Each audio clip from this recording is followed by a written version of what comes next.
Oi, gente, mais um vídeo aqui no canal da Maria Clara. Ó a minha bolsa nova. Ganhei no aniversário de Elis Maria. Aí eu tô aqui, sozinha. Minha prima me deixou. Tô aqui sozinha, esperando Luna. Tô aqui, né? Esperando Luna. Gente, eu tô com um pouquinho de medo. Eu tô aqui sozinha, tá de noite. Tô aqui na portinha. Vem, Raquel!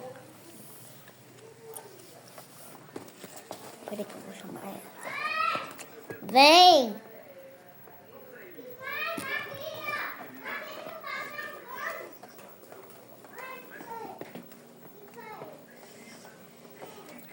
Oh, meu Deus, a criança vai parar. Eu tô indo pra cá. Eu tava te caçando. Ó, minha prima vai participar um pouco do vídeo. Um pouco não. A parte que ela quiser descer. Ei, vem cá, que tu não pode ir pra rua, não. Então, gente. A gente tá aqui. Cala a boca, mulher. A gente tá aqui. Ó.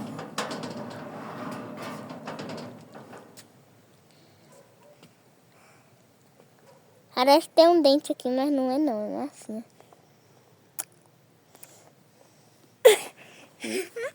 Sei de que não. Estamos aqui esperando Luna, abençoada de minha prima. Que não chega nunca. Não chega nunca, pessoal.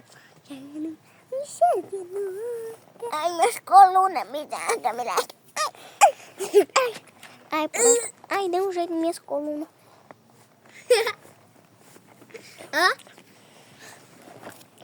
Ai, parem. Eu acho que ela não vem, não.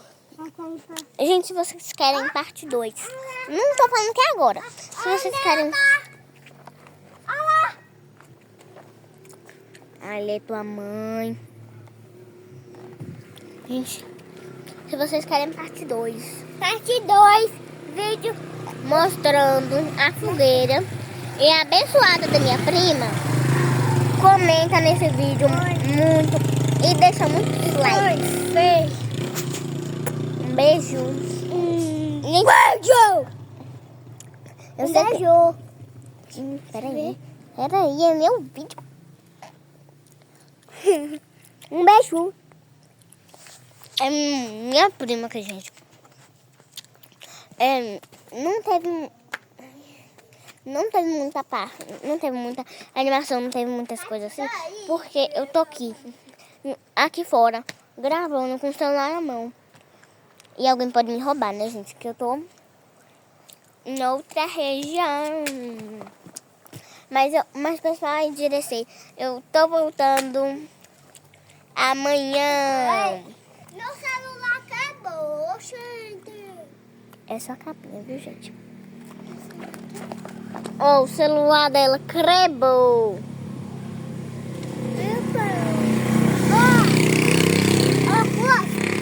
Então vai ter parte 2, gente. Tchau. Eu preciso guardar o celular porque tem gente má aqui.